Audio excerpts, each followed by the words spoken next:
आज का जो हमारा पहला प्रश्न है वह है, यदि पीछे बैठने वाले सदैव बातचीत में ही व्यस्त हो तो अध्यापक को चाहिए कि वह ए निम्न में से कोई नहीं, बी उन्हें आगे बिठाए और उन पर नज़र रखे, सी उन्हें जो कुछ कर रहे हैं करने दे, डी उन्हें दंड दे। इसका जो सही आंसर है वो हो जाएगा हमारा ऑप्शन बी, उन्हें आगे बिठाए और उन पर नज़र रखे। अब है अगला, दृश्य सहायक सामग्री निम्नलिखित में है, ए निम्न सभी, बी मानचित्र, सी चार्ट, डी रेखा चित्र। इसका सही आंसर है हमारा ऑप्शन ए निम्न सभी। दृश्य सहायक सामग्री जो है वो है मानचित्र, चार्ट और रेखा चित्र। दृश्य सहायक सामग्री के अंतर्गत जिसे हम देख सकते हैं वैसे जो उपकरण हैं वे आएंगे दृश्य सहायक सामग्री, जो कि पढ़ाई या जो कि पढ़ाने के लिए जो भी आवश्यक सामग्री उपयोग किए जाते हैं जिन्हें हम देख सकते हैं वे कहलाते हैं दृश्य सामग्री। वहीं पे अगर श्रव्य सामग्री कहा जाए तो जिसे हम सुन सकते हैं वैसे सामग्री जो है वो श्रव्य सामग्री कहलाएंगे। और दृश्य श्रव्य सामग्री जो है वो कहलाएंगे जिसे हम सुन भी सकते हैं और जिन्हें हम देखकर सुनकर हम जिससे सीख सकते हैं वो आते हैं दृश्य श्रव्य सामग्री के अंतर्गत, जिसका सबसे अच्छा उदाहरण है किसी प्रोजेक्टर के माध्यम से पढ़ना या पढ़ाना। अब है अगला, अंतिम विश्लेषण में शिक्षण को विशेष रूप से समझना चाहिए। तो इसका जो सही आंसर हो जाएगा वो हो जाएगा हमारा ऑप्शन सी, विद्यार्थियों की गतिविधि को निर्दिष्ट करना। अब है अगला, यदि अध्यापक छात्र के प्रश्न का उत्तर देने में असमर्थ हो तो उसे चाहिए कि वह ए निम्न में से कोई नहीं, बी शिष्यों को डांटे फटकारे, सी कहे कि प्रश्न ही गलत है, डी कहे कि वह जानकारी प्राप्त करने के बाद उत्तर देंगे। तो इसका जो सही आंसर हो जाएगा वो हो जाएगा हमारा ऑप्शन डी, कहे कि वह जानकारी प्राप्त करने के बाद उत्तर देंगे। अब देख लेते हैं अगला प्रश्न, अपने विद्यार्थियों से गहरा तालमेल बनाने के लिए आपको ए निम्न सभी, बी उनके साथ खुलेपन का व्यवहार करना चाहिए, बी उनका मार्गदर्शन करना चाहिए, डी संप्रेषण में सक्षम होना चाहिए। इसका जो सही आंसर हो जाएगा वो हो जाएगा हमारा ऑप्शन ए निम्न सभी। अब है अगला, प्लेटो के अनुसार शिक्षा की मुख्य भूमिका है, ए निम्न में से कोई नहीं, बी प्रत्येक छात्र के व्यक्तित्व का विकास करना, सी देश को मजबूत बनाना, डी सोचने तथा विचारने की शक्ति का विकास करना। इसका सही आंसर है हमारा ऑप्शन डी, सोचने तथा विचारने की जो शक्ति है उसका विकास करना। अब है अगला हमारा प्रश्न, अध्यापक का प्राथमिक उत्तरदायित्व निहित है, ए निम्न में से कोई नहीं, बी नीतियों को लागू करने में, सी छात्रों का रिकॉर्ड रखने में, डी शैक्षिक अनुभवों को सुनियोजित करने में।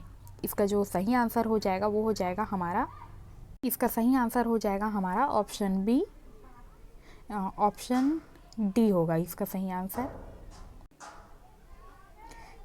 शैक्षिक अनुभव को सुनियोजित करने में। अब देख लेते हैं हमारा अगला प्रश्न, शिक्षक को शिक्षा दर्शन का अध्ययन करना चाहिए क्योंकि वह अपने दर्शन तथा विचारों को स्पष्ट कर अपने कार्य में सुधार ला सकता है, बी वह उसे नहीं जानता, सी उसका अपना कोई जीवन दर्शन नहीं होता, डी दर्शन प्रत्येक विषय की रीढ़ की हड्डी होती है। इसका जो सही आंसर हो जाएगा वो हो जाएगा हमारा ऑप्शन पहला, वह अपने दर्शन तथा विचार को स्पष्ट कर अपने कार्य में सुधार ला सकता है। अब है हमारा अगला प्रश्न, अध्यापक से निम्न सभी कुछ करने की आशा की जाती है, एक काम को छोड़कर, ए विद्यार्थियों का रिकॉर्ड रखना, बी सामाजिक गतिविधियों में भाग लेना, सी समस्याओं के समाधान में विद्यार्थियों की सहायता करना, डी राजनीति में रुचि लेना। इसका जो सही आंसर है वो है हमारा ऑप्शन, इसका सही आंसर हो जाएगा हमारा ऑप्शन डी, राजनीति में रुचि लेना।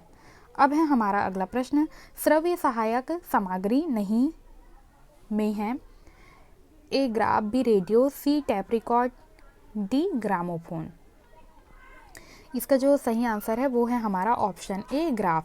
श्रव्य सहायक सामग्री जो है वो होते हैं जिनके द्वारा हम सुनकर हम उनसे ज्ञान अर्जित करते हैं, जैसे कि रेडियो है, ग्रामोफोन है, टेप रिकॉर्डर है, जिसे सुना जा सकता है, वह होता है श्रव्य सहायक सामग्री। अब देख लेते हैं अगला प्रश्न, एक प्रभावशाली शिक्षण का तात्पर्य नहीं है। ए, अध्यापक शिक्षण पर अधिक तथा कक्षा नियंत्रण पर कम जोर देता है। बी, अध्यापक उत्साहपूर्वक पढ़ाता है। सी, अध्यापक अपने छात्रों में गलती ढूंढता है। डी, अध्यापक की रुचि विषय सामग्री को छात्रों को समझाने में है, ना कि पाठ्यक्रम पूरा करने में। इसका जो सही आंसर हो जाएगा वो हो जाएगा हमारा ऑप्शन सी, अध्यापक अपने छात्रों में गलती ढूंढता है।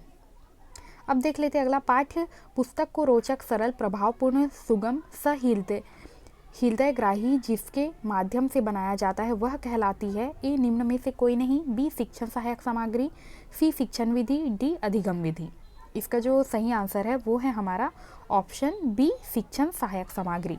शिक्षण सहायक सामग्री जो है वो मुख्य रूप से शिक्षण की प्रक्रिया को और भी सुगम और सरल बनाने के लिए उपयोग की गई ऐसे सहायक सामग्री कहलाते हैं, जिसके माध्यम से शिक्षण की जो गतिविधि है उसको और भी सरल बनाया जा सके।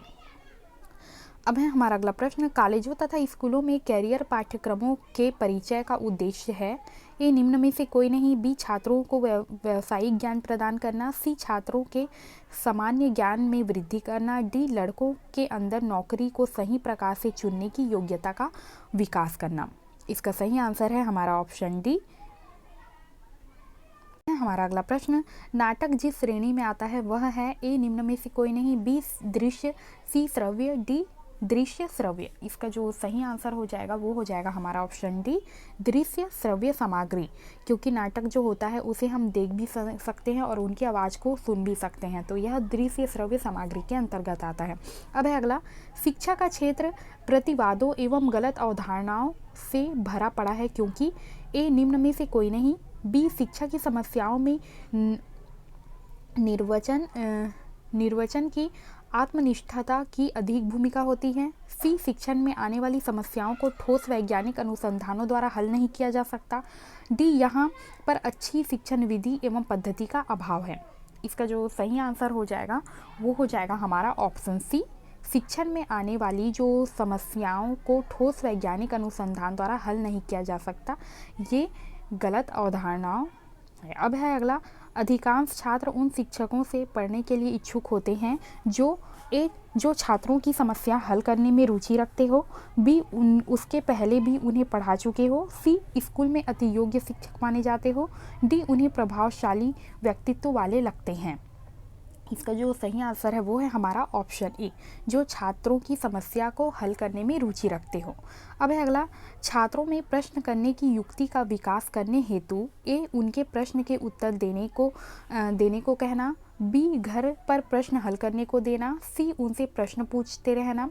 डी, उनको प्रश्न पूछने का अभ्यास कराना। इसका जो सही आंसर हो जाएगा वो हो जाएगा हमारा ऑप्शन डी, उनको प्रश्न पूछने का अभ्यास कराना। अब है अगला, यदि छात्र पाठ्य पुस्तक में रुचि नहीं ले रहे हो तो आप निम्नलिखित में से क्या करना पसंद करेंगे। ए, रुचि लेने वाले छात्रों का उदाहरण देंगे। बी, स्वयं शिक्षण में रुचि लेंगे। सी, अरुचि का कारण जानने का प्रयास करेंगे। डी, शिक्षण को रोचक बनाएंगे। इसका जो सही आंसर है वो हो जाएगा हमारा ऑप्शन सी, अरुचि का कारण जानने का प्रयास करेंगे। अब है अगला, यदि छात्र कक्षा में आपसे प्रश्न करते हैं तो आप क्या करेंगे। ए, प्रश्न के महत्व पर भाषण देंगे। बी, उनको शिक्षण के बाद प्रश्न करने को कहेंगे। सी, उनको डांट कर बैठा देंगे। डी, छात्रों के प्रश्न करने को हतोत्साहित करेंगे।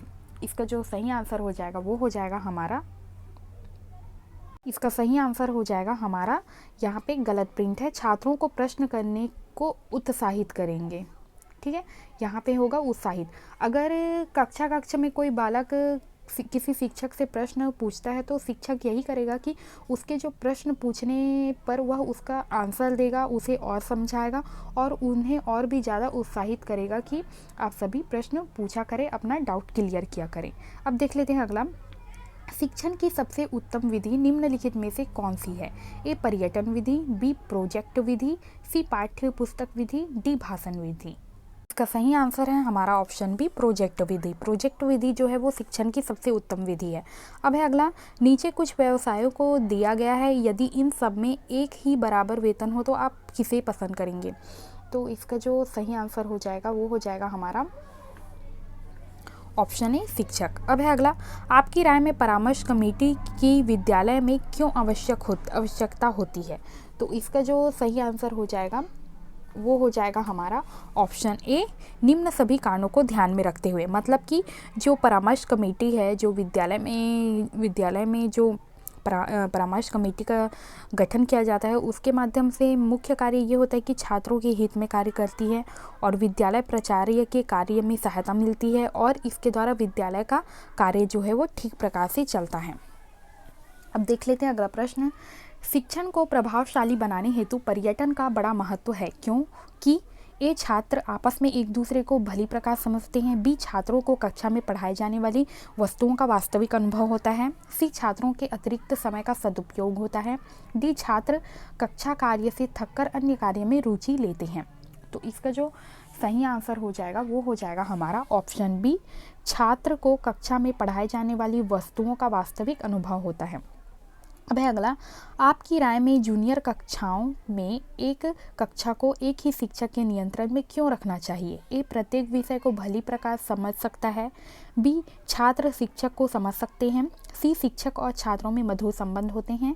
डी, इससे शिक्षक प्रत्येक छात्र को भली प्रकार समझ सकता है। इसका जो सही आंसर हो जाएगा वो हो जाएगा हमारा ऑप्शन डी, इससे शिक्षक प्रत्येक छात्र को भली प्रकार से समझ सकते हैं। अब है अगला, छात्रों को अपने ज्ञान को जीवन में प्रयोग करने हेतु ए, निम्न सभी कार्य करेंगे। बी, गृह कार्य पर बल देंगे। सी, शिक्षण के समय भिन्न भिन्न उदाहरणों पर बल देंगे। डी, नवीन उदाहरण देंगे। इसका सही आंसर है हमारा ऑप्शन सी, शिक्षण के समय भिन्न भिन्न उदाहरणों पर बल देंगे। अब है अगला, छात्रों में स्काउट के प्रशिक्षण द्वारा आपके विचार से क्या लाभ संभव होता है? ए, निम्न सभी गुणों का विकास संभव है। बी, कम खर्च करने की आदत का विकास। सी, छात्रों में सेवा भावना का विकास। डी, छात्रों में सच बोलने की भावना। इसका जो सही आंसर हो जाएगा वो हो जाएगा हमारा ऑप्शन ए, निम्न सभी गुणों का विकास होता है। स्काउट के माध्यम से छात्रों में तीनों प्रकार की भावना का विकास होता है। अब है अगला, पाठ्य वस्तु को भली प्रकार से स्मरण करने हेतु निम्नलिखित में से कौन सा सबसे उचित है?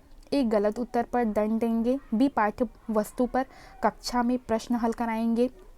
सी, सही उत्तर को पुनर्बलित करेंगे।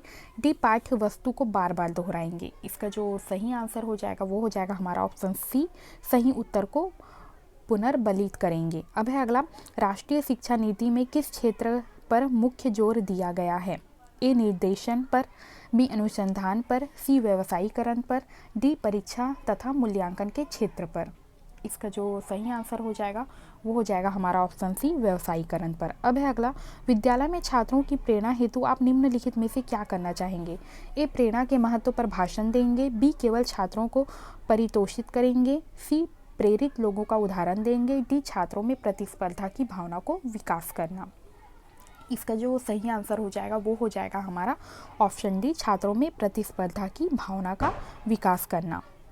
अब है अगला, राष्ट्रीय शिक्षा नीति के अंतर्गत नवोदय विद्यालय की व्यवस्था क्यों की गई है? ए, यह विद्यालय केवल शहरी छात्रों के अध्ययन हेतु बनाए गए हैं।